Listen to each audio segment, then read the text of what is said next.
Então, boa noite a todos. Que a paz de Jesus esteja conosco na noite de hoje. Quem for assistir depois a nossa palestra na internet, receba as bênçãos de Deus e de Jesus em seus lares. Vai dar início à nossa atividade desta quinta-feira. Primeiramente, agradecendo a Deus, nosso Pai, ao nosso Mestre Jesus, aos nossos amigos espirituais, por mais esta oportunidade, por mais esta noite. Que seja, Senhor, uma oportunidade de bênçãos e de luzes para cada um dos irmãos que aqui se encontram, para aqueles que estão em suas casas assistindo também a nossa gravação. Ao final da noite de hoje, possamos levar também um pouquinho dessa luz e dessa paz também para os nossos lares, para os nossos familiares. Iniciando a nossa atividade de hoje, fazendo a oração de São Francisco, que é o patrono da nossa casa. Senhor, fazei-nos um instrumento de vossa paz. Onde houver ódio, que eu leve o amor. Onde houver ofensas, que eu leve o perdão. Onde houver discórdias, que eu leve a união. Onde houver dúvidas, que eu leve a fé. Onde houver erros, que eu leve a verdade. Onde houver desespero, que eu leve a esperança. Onde houver tristezas, que eu leve a alegria. Onde houver trevas, que eu leve a luz. Ó Mestre, fazei que eu procure mais consolar que ser consolado, mais compreender que ser compreendido, e mais amar que ser amado. Pois é dando que se recebe, é perdoando que se é perdoado, e é morrendo que se vive para a vida eterna. Que assim seja, graças a Deus. Vamos recebendo hoje nosso amigo Edilson Ascencio, para fazer a palestra da noite. Pessoal, boa noite a todos. Alegria estar aqui mais essa noite fria, né? Noite gelada, né? E meu pai falava, tá frio pra cachorro hoje, hein? Tá frio, né? Mas, desculpa a brincadeira, mas, a bem da verdade, estamos felizes de estar aqui, mais essa oportunidade, né? A gente costuma dizer que as palestras, de uma certa maneira, são um pequeno estudo, né? Mas na noite de hoje nós vamos fazer uma pequena reflexão. E nós estamos trazendo um personagem muito importante para a doutrina espírita, Chico Xavier. Queria lembrar que Chico nasceu em 2 de abril de 1910, na cidade de Pedro Leopoldo, uma família numerosa, né? Vários irmãos, com muitas dificuldades, muitas restrições de toda a ordem, né? Perdeu a mãe logo na primeira infância, um espírito extremamente elevado, Maria João de Deus. Por conta disso, foi morar com uma madrasta, né? Uma senhora que o acolheu de uma certa maneira, a madrinha, né? Passou por situações difíceis. O pai consorciou-se novamente, né? Com Dona Cidália. A família se reuniu, mas mesmo assim as dificuldades continuaram. Era uma família extremamente numerosa, né? Chico também tinha diversos problemas de saúde. E logo na primeira infância ele se vê obrigado a trabalhar. É aconselhado, inclusive, pelo pároco da cidade para ele trabalhar, porque ele já, quando criança, ele já começa a ter algumas visões, né?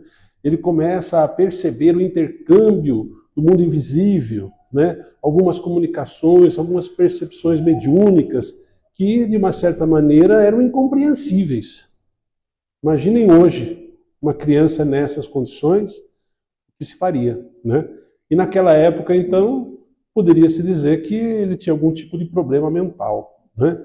Ele começa a trabalhar logo cedo, inicialmente numa fábrica de tecidos, né?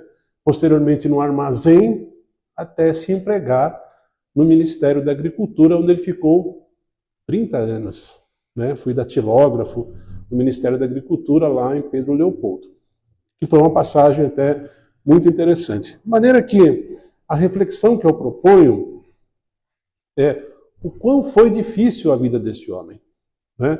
Nada veio fácil para Francisco Cândido Xavier.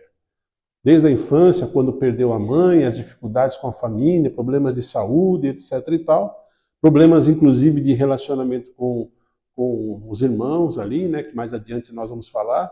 No entanto, ele conhece, logo na juventude, a doutrina espírita, né? Conhece a doutrina espírita por conta do casal que vai até lá em face da irmã, que tem problemas também de ordem espiritual, né? E é apresentado a ele o Livro dos Espíritos. E ali, então, ele começa a compreender um pouco daqueles fenômenos que ele próprio não entendia também, a bem da verdade, né? Começa a compreender e praticar. E aí, meus amigos, começa toda a obra missionária de Francisco Cândido Xavier. Eu quero lembrar que esse é um espírito missionário, que ele veio com uma missão, com uma tarefa, escrever livros. E quem passa essa orientação para ele é Emmanuel, né?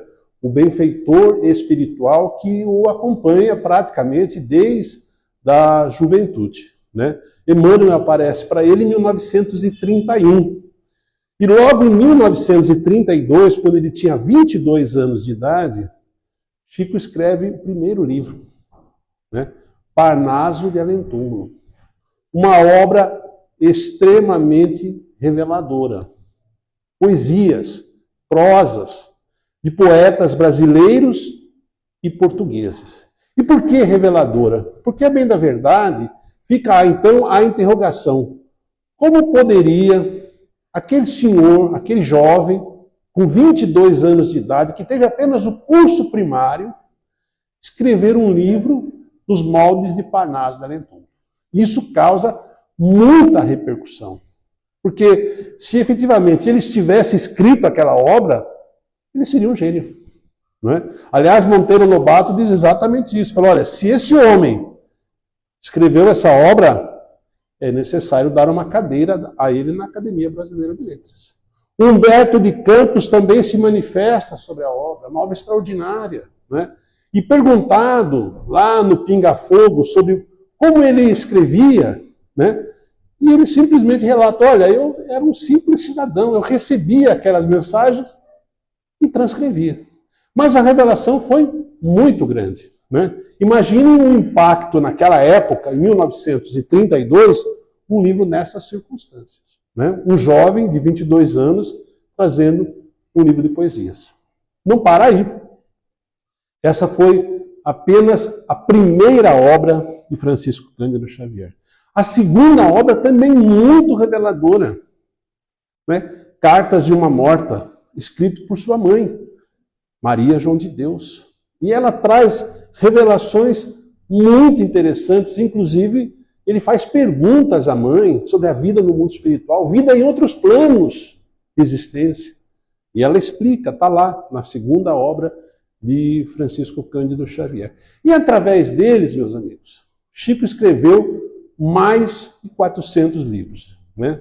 Através desses espíritos amigos que estiveram ao longo dele, ao longo da vida, né? E Emmanuel teve um papel muito importante. Ele foi o coordenador de toda a obra mediúnica de Francisco Cândido Xavier. Um espírito extremamente disciplinado, preparado, participou da codificação. Tem textos de Emmanuel no livro O Evangelho segundo o Espiritismo, né? Relatando, inclusive, passagens dele em períodos anteriores. E Emmanuel traz para nós obras da sua lavra de forma extraordinária, né? Aliás, Chico Xavier se manifesta a ele e diz, Emmanuel, eu gostaria de escrever romances, como Zilda Gama escrevia, né? E Emmanuel fala para ele, olha, Chico, para que você possa escrever os romances, a sua mente tem que estar adaptada, você tem que estar preparado para o trabalho, né? E além disso, datilografar 1 hora por dia, além de escrever por outra hora. Ou seja, ele tinha que exercer todos os seus compromissos no Ministério da Agricultura e exercitar o trabalho fora do seu horário. E ali aparecem 5 obras extraordinárias, né? Através da lavra de Emmanuel, sem contar as demais. Mas em relação aos romances, há 2000 anos, onde Emmanuel, o orientador de Chico, retrata em primeira pessoa a sua passagem como senador romano, Públio Cornélios Lentulus. Ele demonstra como era orgulhoso ele próprio à época em que era senador romano, quando efetivamente tinha poder, né? O quanto o poder transforma, né? E ele relata com cenas extraordinárias. Eu fico me perguntando, quando li a obra, e vi os detalhes que ele nos trouxe. Inclusive, no momento da crucificação de Jesus, ele narra o Gólgota, no momento sagrado. Eu fico pensando, como Chico Xavier poderia ter acesso a essas informações? Seria a opinião desse homem ou seria uma obra mediúnica através de espíritos que ali estavam presentes? Aliás, Emmanuel esclarece isso para ele. É como se ele estivesse num transe hipnótico, como se ele estivesse vendo as cenas que Emmanuel estava relatando na sua mensagem. É impressionante, né? Há 2000 anos, uma obra extremamente reveladora, porque Emmanuel se despe ali daquele espírito disciplinado para um espírito orgulhoso daquela época, né? Mas já na obra seguinte, 50 anos depois, Emmanuel já se transforma. Ele é escravo. Na passagem de Nestórios, na segunda obra. 50 anos depois da primeira passagem, ele relata a sua segunda encarnação como um escravo, já convertido ao cristianismo, né? Uma outra obra, talvez a mais fascinante e a mais extraordinária, Paulo Estevão, né? Uma obra extremamente reveladora. Emmanuel traz as passagens do Evangelho primitivo. Aliás, no próprio índice da obra, no próprio prefácio, ele fala, olha, vão duvidar do que aqui eu vou escrever. Eu não tenho pretensão de reescrever a história, né? Mas vou dar detalhes do que efetivamente aconteceu. E ele narra, desde a chegada de Saulo, aquele orgulhoso juiz da lei, né, a Jerusalém, até a sua transformação em Damasco e a crucificação lá em Roma, né, a decapitação dele lá em Roma. Uma obra extraordinária. Para mim, Paulo Estevão é a obra-prima da doutrina espírita na Lavra de Francisco Cândido Xavier. Tiveram outras. Ave Cristo, onde ele relata a saga dos primeiros cristãos. O quão foi difícil para aqueles homens primitivos colocarem aquela mensagem adiante. E o livro Renúncia, uma obra também onde ele conta a história de Alcione, que ela se compromete a reencarnar para ajudar uma pessoa. Então são 5 obras, são 5 romances mediúnicos que são extraordinários. Mas além dessas obras, Emmanuel também escreve em outras, obras esclarecedoras, né? Talvez a mais impactante seja A Caminho da Luz. E ele escreve essa obra em 1939. A Caminho da Luz ele escreve em 30 dias, onde ele relata desde o início da orbe, da primeira reunião dos espíritos para a formação desta ordem, até aquele momento fatídico, próximo da Segunda Guerra Mundial. E é uma obra onde ele traz datas, traz personagens, traz informações reveladoras. Eu fui pesquisar. Quando eu cheguei a olhar aquelas mensagens, eu fui confrontar os livros de história. Como Francisco Cândido Xavier poderia ter acesso àquelas informações? Em 1939, nós não tínhamos nem a televisão. Pedro Leopoldo não tinha biblioteca, não tinha Google, não tinha inteligência artificial, não tinha nada, né? E aí, meus amigos, a gente precisa olhar para esse cidadão e ver o tamanho dessa obra. Como poderia Francisco Cândido Xavier ter acesso a tamanha informação, né? E, evidentemente, não parou aí. Emmanuel trouxe outras obras extraordinárias, a coleção Fonte Viva, né? Onde ele traz trechos do Evangelho, agora analisados à luz da doutrina espírita. Livros também extraordinários. Outros espíritos também escreveram através de Francisco Cândido Xavier. Outros espíritos muito importantes, né? Humberto de Campos, por exemplo, que desencarnou em 1934. Humberto de Campos, que era jornalista, conheceu Chico, conheceu a obra de Chico, conheceu Parnaso da Lentuno e posteriormente escreve nas edições seguintes de Parnaso. Interessante isso, né? Porque ele participou em vida e depois da sua desencarnação. Obras de Humberto de Campos também extraordinárias. E o mais interessante, Emmanuel prefacia todos os livros de Chico Xavier, exceto os de Humberto de Campos. Tamanha confiança que ele tinha nesse espírito, né? Brasil, coração do mundo, pátria do Evangelho. A obra extremamente reveladora, aonde ele fala da vida, do nascimento do Brasil no plano espiritual. Por que o Brasil foi descoberto por portugueses? Por que o Brasil não se fragmentou? Qual é a missão do Brasil no mundo? Por que a árvore da Palestina foi transportada para cá? Informações de Humberto de Campos. Né? Outras obras extremamente interessantes de Humberto de Campos, que ele nos traz crônicas de Além Túmulo, onde ele vai buscar personagens da história. Ele se encontra com Judas Iscariotes. Pergunta a Judas. E aí, foi assim mesmo como narrado nas Escrituras? E Judas disse, sim, eu falei. Mas ele faz uma advertência a Judas. Vendi Jesus por 30 moedas. Hoje se vende por muito menos. E é uma realidade, né? Humberto de Campos, inclusive, assinava inicialmente como Humberto de Campos e depois passa a assinar como Irmão X. Porque naquela ocasião, a Federação Espírita Brasileira e Francisco Cândido Xavier foram processados pela família. Queriam os direitos autorais da obra do morto. Né? Uma batalha judicial vencida pela Federação Espírita Brasileira e por Francisco Cândido Xavier, visto que a morte encerra a personalidade. Né? Depois a família veio se ali constituir com o Chico Xavier novamente no futuro. Né? Então Humberto foi realmente um espírito muito importante nas obras de Chico. E na minha opinião, talvez o mais importante, depois de Emmanuel, André Luiz.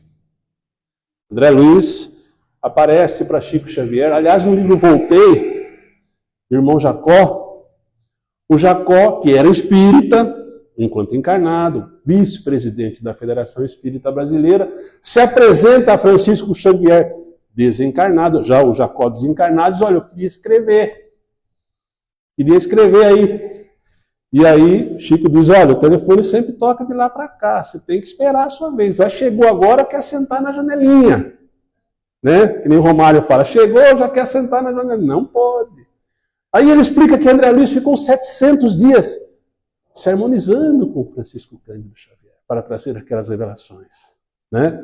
E Jacó então falou, mas eu sou espírita, o sujeito nem espírita era, pô. Pois é, mas tem que haver a sintonia do espírito, a harmonização do ambiente. Né? E André Luiz, na minha opinião, traz assim, através das suas obras, A Vida no Mundo Espiritual, que são 13 livros. Né? A Vida no Mundo Espiritual, a coleção A Vida no Mundo Espiritual, extremamente reveladora. O Nosso Lar.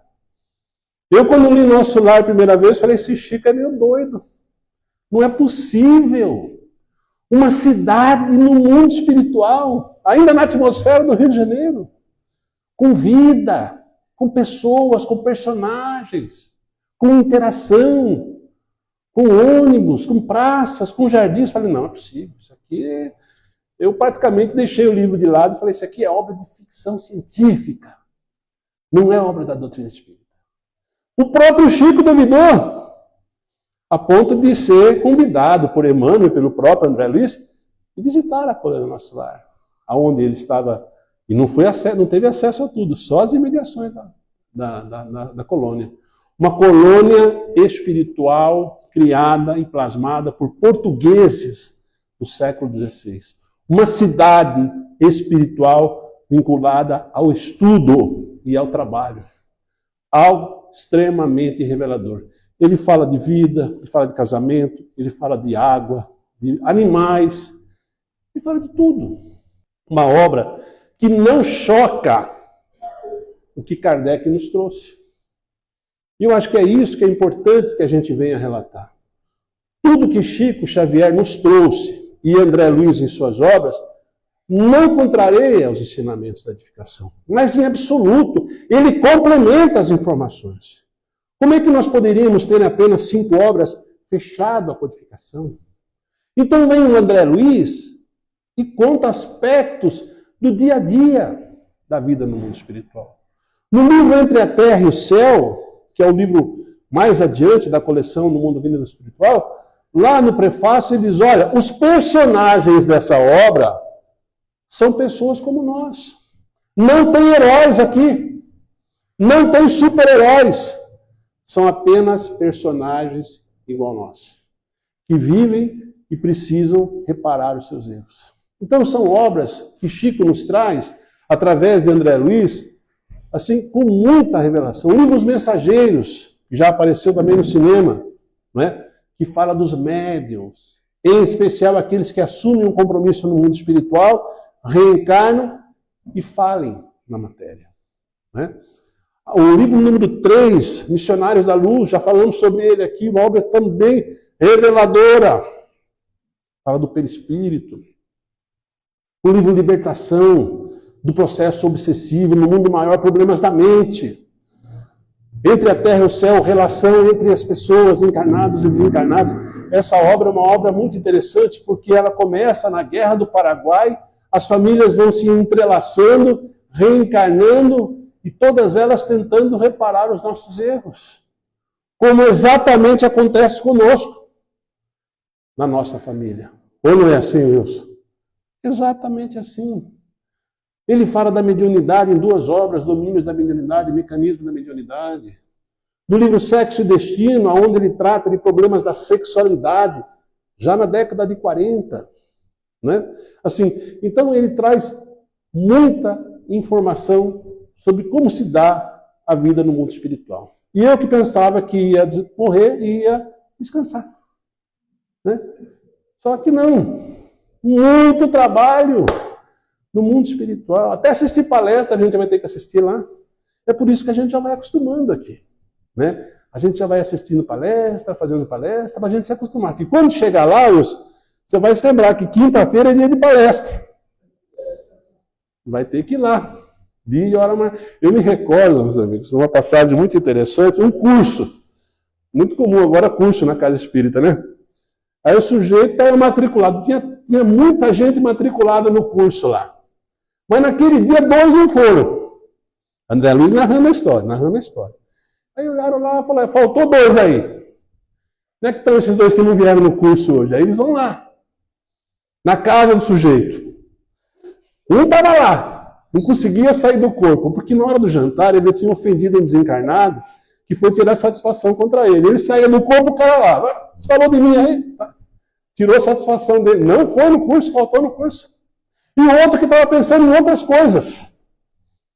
Já tinha lá umas senhoras muito próximas dele. Não, hoje ele não vai, não. Hoje ele vai ficar por aqui com nós mesmo. E foi. Né? Ou seja, no mundo espiritual também tem curso, gente. A gente tem que se acostumando. Né? Brincadeiras à parte, ele relata a vida no mundo espiritual como ela é. Né? Assim como o Nelson Rodrigues também nos trouxe. Mas ele não parou aí, meus amigos. E o que dizer das cartas consoladoras? Né?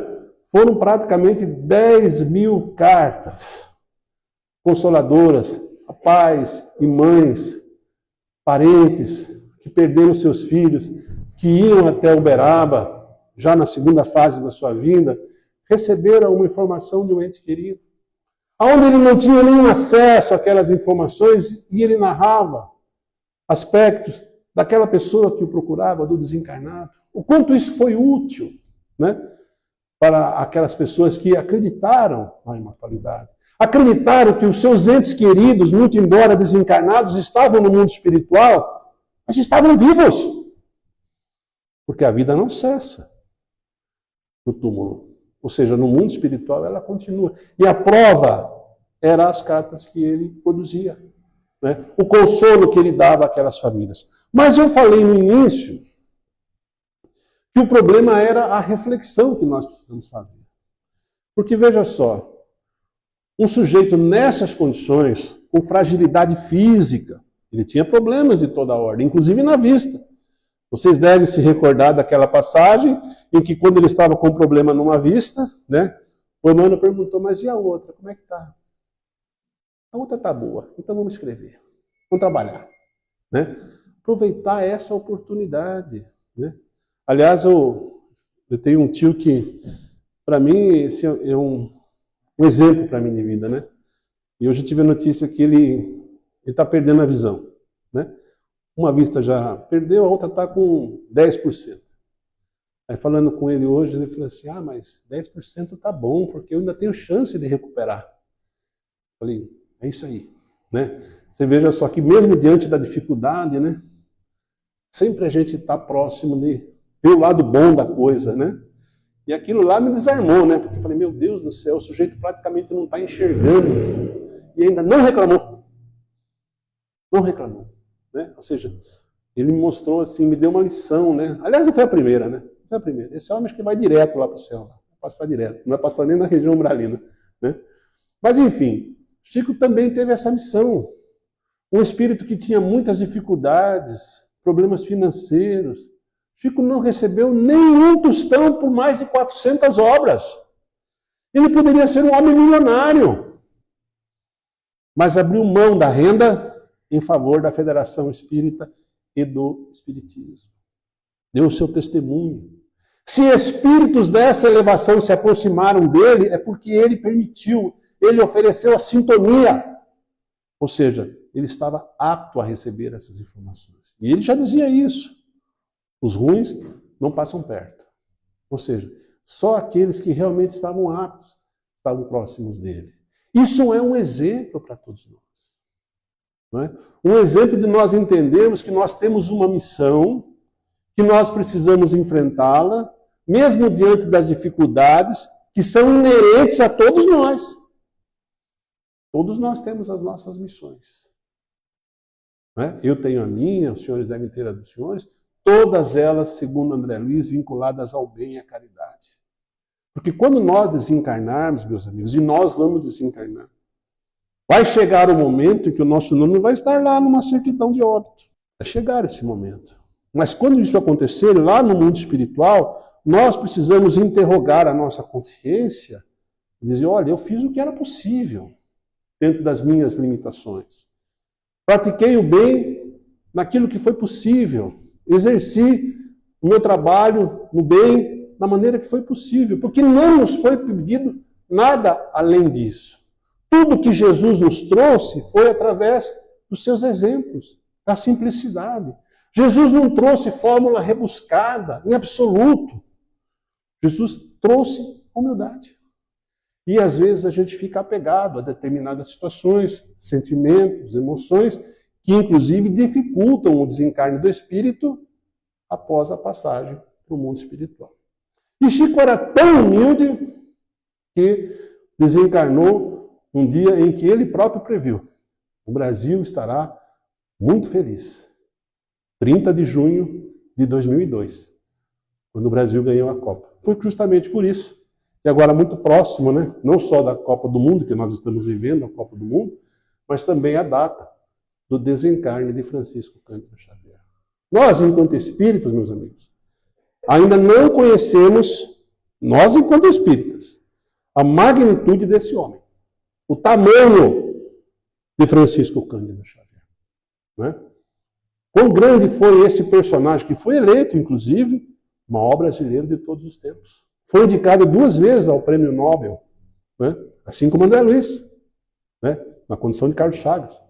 Ou seja, foi um sujeito extremamente comprometido com o trabalho. Não modificou nem alterou nada do que Kardec nos trouxe na codificação espírita. Porém, acrescentou. As obras são as obras complementares. Assim como no direito nós temos a Constituição Federal, que é a Carta Magna, e nós compreendemos que a codificação pode ser assim colocada, existem as leis infraconstitucionais. Os livros de Francisco Cândido Xavier. Tudo aquilo que ele nos trouxe. E está tudo aí para ser identificado. Nós estamos estudando o livro Entre a Terra e o Céu. É um livro extremamente interessante, que narra esses personagens que se confundem na condição de marido, mulher e assim por diante. Né?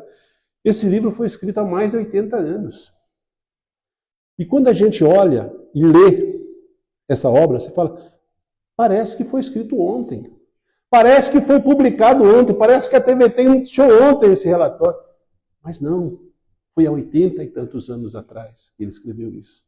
E eu tive a oportunidade de ver essa obra lá em Uberaba, quando eu fui no Museu Francisco Cândido Xavier. Né? A obra datilografada, um calhamaço assim. Impressionante. Falei, meu Deus do céu. Né? O sujeito ainda datilografava. Não tinha nem secretária, viu? Ele mesmo que fazia o negócio lá. Sentava na máquina e punha aquele calhamaço no papel. Não devia ser fácil, né? Quem usou máquina de escrever aí sabe, né? A maioria aqui não sabe o que é máquina de escrever, viu? Mas a gente que é mais assim, nessa época, né? Sabe o quanto era difícil, né? Escrever a máquina carbonatada ainda. Meu Deus do céu. Então, tudo isso demonstra a grandeza desse Espírito, que infelizmente ainda não é reconhecido. Se nós, por conta espírita, imagine para os outros. Eu não vejo na universidade ninguém estudar a obra de Francisco Cândido Xavier. Ninguém estudar esses livros, ninguém o conhece. Né? Mas eu quero lembrar que muitos artistas também ficaram conhecidos só após a sua morte. Né? A obra ficou ali, e ela está aí para nós, ao nosso alcance, para nós estudarmos, para nós aprendermos com todos os ensinamentos. Mas a reflexão que eu gostaria de fazer é que, por mais que a gente pudesse duvidar da existência da vida no mundo espiritual, Chico nos mostra o contrário. Porque jamais seria possível um homem, na condição em que ele estava, escrever tantas obras como ele escreveu, sobre todos os assuntos. Chico trouxe romances, obras científicas, obras infantis, poesias. Amigos, que homem é esse? Que nós não podemos esquecer. Né? E principalmente, digo agora, nós enquanto espíritas, né? Que nós não podemos deixar morrer a figura de Francisco Cândido Xavier. Exemplo de humildade, de trabalho, de dedicação, de fidelidade, inclusive à doutrina espírita. Né? Eu me recordo do programa Pinga Fogo, programa de maior audiência da TV Tupi. Eu não lembro porque não era na minha idade, né, Wilson? Não tinha nessa minha época. Mas ele, quando perguntado, inclusive, sobre a passagem de Arigó, ele falou, olha, se por um dia ou por alguma ocasião eu envergonhar a doutrina, que eu seja retirado, ou seja, que eu seja levado. Ele honrou tudo aquilo que fez. Exemplo para todos nós. E como Jesus nos disse, né? Ou seja, eu posso fazer o que você faz e muito mais, que nós possamos olhar um pouquinho para esse homem, né? Para o trabalho dele, para a dedicação. A gente pode fazer um pouquinho mais, né? Evidentemente, meus amigos, que nós estamos muito longe de Francisco Cândido Xavier. É muito. Mas a gente pode se esforçar um pouquinho mais, né? Pessoal, é o que eu tinha para a noite de hoje. É o que eu queria trazer essa pequena reflexão. Porque quando lembra a Copa do Mundo, a gente vai ser campeão, né? Daqui a... O pessoal não concordou muito. Mas eu coloquei no bolão lá, viu? Coloquei no bolão. E se o Brasil for campeão, espero que sim, né? Nós ainda vamos nos recordar daquele momento, né? Da conquista do campeonato e, por consequente, da passagem de Francisco Cândido Xavier. Obrigado, gente. Vamos fazer uma prece? Elevando o pensamento a Deus, a Jesus, nosso irmão maior, agradecendo aos amigos espirituais que sempre nos acompanham, nos orientam, nos dão a intuição, o caminho. Que nós possamos, Pai, aproveitar esse ambiente previamente preparado, a fluidoterapia, a água magnetizada, e levarmos para os nossos lares um pouco de conforto para o nosso espírito, um pouco de entendimento e paz para a nossa realidade. Que Jesus, nosso Mestre, esteja ao nosso lado. Que Francisco de Assis, que é o patrono desta casa, e sua falange de espíritos, esteja conosco. Que nós possamos, Pai, retornar aos nossos lares, estarmos aqui nas próximas jornadas, se Deus assim permitir. Que assim seja.